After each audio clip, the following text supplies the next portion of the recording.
Ambati Silks, Kanchivaram Saree Store, now in Vijayawada. Exclusive Pattu Sarees, Salwas and Lehengas.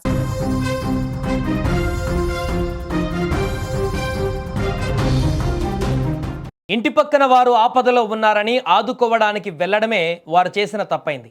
ఇల్లు తగలబడిపోతుంది, కాపాడండి అన్న అరుపులు విని సాయం చేయడానికి వెళ్ళిన ఆ అమాయకులు అగ్ని కిలల్లో కలిసిపోయారు.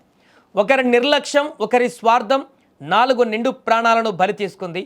సత్యసాయి జిల్లా కదిరి మండలం కుమ్మరవాండ్లపల్లిలో జరిగినటువంటి ఆ మహా విషాదం ఇప్పుడు గుండెల్ని పిండేస్తోంది. శ్రీ సత్యసాయి జిల్లా కదిరిలో చోటు చేసుకున్న గ్యాస్ ప్రమాదం 4 కుటుంబాలలో ఇప్పుడు తీవ్ర విషాదాన్ని నింపింది. ఇంట్లో పేలుడు పదార్థాలు ఉన్నాయన్న విషయం తెలియక సాయం చేయడానికి వెళ్ళిన వారి ప్రాణాలు కూడా క్షణాల్లో గాల్లో కలిసిపోయాయి. బుధవారం కదిరి మండలం కుమ్మరవాండ్లపల్లిలో జరిగినటువంటి పేలుళ్ల ఘటనలో 4 మృతి చెందగా ఒకరి పరిస్థితి విషమంగా ఉంది. మరో 24 మందికి గాయాలయ్యాయి. ప్రస్తుతం ఈ ఘటనతో స్థానికంగా తీవ్ర విషాద ఛాయలు అలుముకున్నాయి. గ్యాస్ ప్రమాద బాధితులలో మధుసూదన్ ఒకరు. ఇతను తాపి మేస్త్రిగా పనిచేస్తూ కుటుంబాన్ని పోషిస్తున్నాడు. రోజు మాదిరే పనులకు వెళ్ళాడు. మధ్యాహ్నం కావడంతో భోజనానికి ఇంటికి వచ్చాడు మధుసూదన్. అయితే అదే సమయంలో పక్కనే ఉన్న ఇంట్లో మంటలు రావడం గమనించి మంటలను అదుపు చేసేందుకు ఇరుగు పొరుగు వారితో కలిసి అక్కడికి వెళ్ళాడు. అయితే అప్పటికే మంటలు వ్యాపించడం, ఆ ఇంట్లో పేలుడు పదార్థాలు ఉండడంతో భారీ పేలుడికి మధుసూదన్ మృతి చెందాడు. రెక్కాడితే కానీ డొక్కాడని కుటుంబం మధుసూదన్ది. కష్టమే నమ్ముకొని జీవనం సాగించేటువంటి మధుసూదన్కు ఒక భార్య, 2 పిల్లలు ఉన్నారు. ఆయన మృతితో ఇప్పుడు ఆ కుటుంబం అనాథైపోయింది. మధ్యాహ్నం భోజనానికి రాకపోయినా తన భర్త బతికుండేవాడంటూ ఆ భార్య విలపిస్తున్న తీరు ఇప్పుడు అందరినీ కలిచివేస్తోంది. ఈ ప్రమాదంలో మృతి చెందిన మరో వ్యక్తి సయ్యద్ అస్లాం బాషా.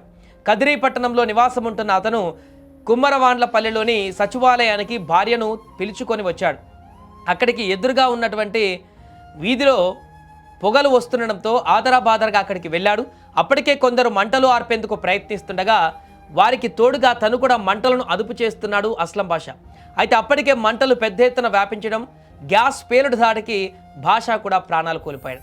అస్లాం బాషాకి 2 కుమారులు, కుటుంబ పెద్దను కోల్పోవడంతో వారంతా ఇప్పుడు శోక సంద్రంలో మునిగిపోయారు.